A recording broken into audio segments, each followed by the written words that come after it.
My friends, I made a couple of shop improvements yesterday that I think you'll find interesting. I also got into a little different venture that I haven't ever shown on the channel before. I think you'll find that interesting as well. And we'll get into that stuff right after this.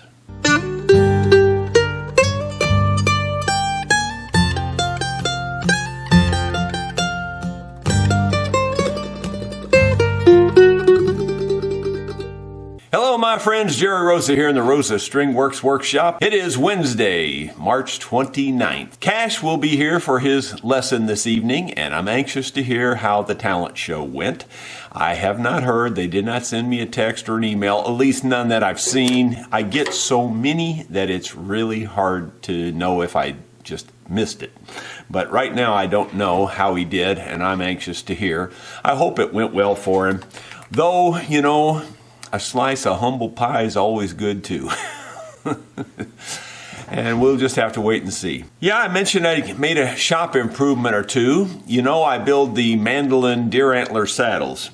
People often ask, why don't I sell them for the guitar? And the reason is every single guitar on the planet, including every Martin off of every assembly line, in my opinion, needs a special setup on their saddle. You can't just build them off the shelf and throw them in a guitar and expect them to work. So that's why I only put the antler saddles on the guitars when the guitar is here. And I'm not interested in selling blanks. I can't keep up with everything I got now. It would be a business that would make money probably, but I'd need to be 5 more people. So I'm just not interested in doing it, not going to do it. And that's the end of that tune. One of the little shop improvements that I made was for making the deer antler saddles for the mandolin.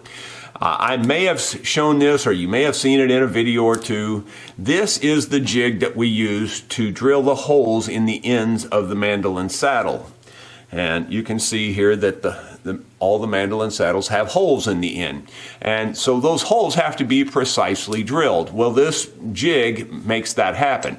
You put your antler blank in here like so, and you have to manually line this up, and I don't even think there's a way to automate this part because there's just enough variance in things that you can't just say it's always right here. You know, you have to look under here and line it up so that the holes are centered on the length. Then once you get that centered, the thing that we didn't have in the past is a way to hold it. You had to just hold it by thumb, like you just hold your thumb on it like that. You drill this hole and you move over and drill that hole. Well, for me, that wasn't really much of a problem. I could just hold it with my thumb, though I will admit that with the arthritis, that's becoming more of a chore.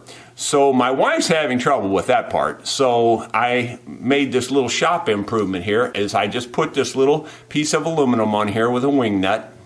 And you can tighten this down now. You get it lined up and you tighten it down. And once you tighten it down, like so, now this doesn't move.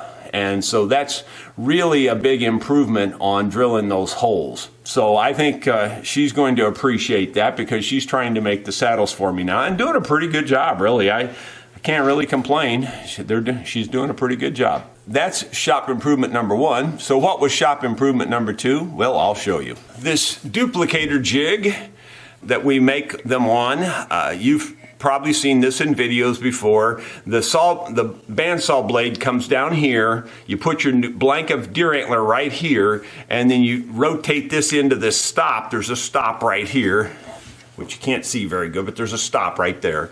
Anyway, you rotate this in, and then the saw blade saws this pattern into the piece of deer antler. Then you turn this around, and the saw blade saws the pattern on the other side. Well, this has been fine all these years, but the problem is if you turn it this way too far, the saw blade would actually hit this metal, which is not a good thing. So I just took a grinder and ground this all off real good so that, the blade won't hit that. Again, to help Sue out mostly because she's doing this now, and it's kind of nice to be able to turn this back where you can get this off easier and get away from the blade. This is not how she cut her finger on the blade, and incidentally, she's doing pretty good on the recovery on that too. In fact, she hasn't been complaining about it, and I think everything's just fine. So it's healing up. It was a pretty good cut, I got to tell you. So I'm glad it worked out as well as it did. So those are the two basic little shop improvements I made. Should have been done a long time ago. But you know how that is. You just kind of get used to doing something and you just put up with it. You know, you don't think about it from your own perspective. But when I see her struggling with these things, I went, oh, okay, I can fix that. So I just fix those things and we move on. I mentioned I have another little thing that I have never shown on the channel before, and that's because I've never really done it since I was a teenager. Back when I was a teenager, I used to fish all the time. Anytime I could get away from my dad, who was always making me work. I mean, he made me work all the time. So whenever I could get out of work and get 5 minutes to myself, my buddy and I, a neighborhood kid, his name was Kirk, who later turned out to be a great fiddle player. Actually, from about 7th grade on, we had fallen out of touch with each other. And then years later, when I'm like, you know, in my early 30s, I find out that Craig is also playing bluegrass. And in fact, he was much better at it than I was. He was playing fiddle for Mel Tillis for part of the time. I mean, he didn't stay with him very long, don't get me wrong, but he played with Mel Tillis on the road for a short time, which I thought was pretty cool. Anyway, we were both into bluegrass after all those years, so I guess it was kindred spirits. But he and I used to go fishing every single weekend that we could, or every single afternoon, or anytime we could get a free minute, we would go fishing. Well, at that time, I got into tying flies, or toward the end of that time, I should say. And so I tied some flies yesterday with Trinian, because Trinian, my grandson, he's the second youngest grandson. He is into fishing big time. I mean, the boy just can't wait to go fishing. I mean, he absolutely does, and he does it on his own. I mean, like if no adults take him, he goes on his own and he goes fishing. So I bought him a fly rod, and I bought myself another fly rod, and bought myself a fly tying kit. It's a little bit above his pay grade right now because he's only 9. So I started tying some flies again. Now, I haven't done this since I was a teenager. So these are not award-winning flies by any stretch, but you can see that one there is like a woolly worm, is what we call them. Woolly bugger is the name, the modern name. Back in my day, we called them a woolly worm. So I had Trinian try to tie one yesterday, and we put a little yellow wrapped around the hook there, and then we wrapped that orange fly around there. So he did half of this himself, and so that wasn't a bad effort for the first try. And then I got a little braver and started tying things a little bit more, and this is not much more. I mean, like I said, these are not award-winning by any stretch. But then he wanted me to tie a streamer. I told him I had made streamers back when I was a kid, and I used to catch all kinds of fish. Crappie, bass, everything on the streamers.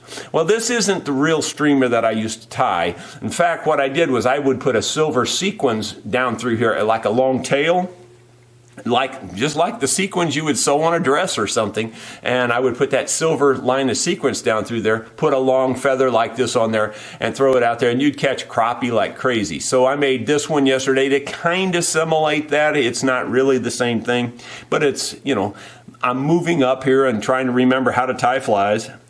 And so then this one was the last one I tied. Now this one's a little bit nicer.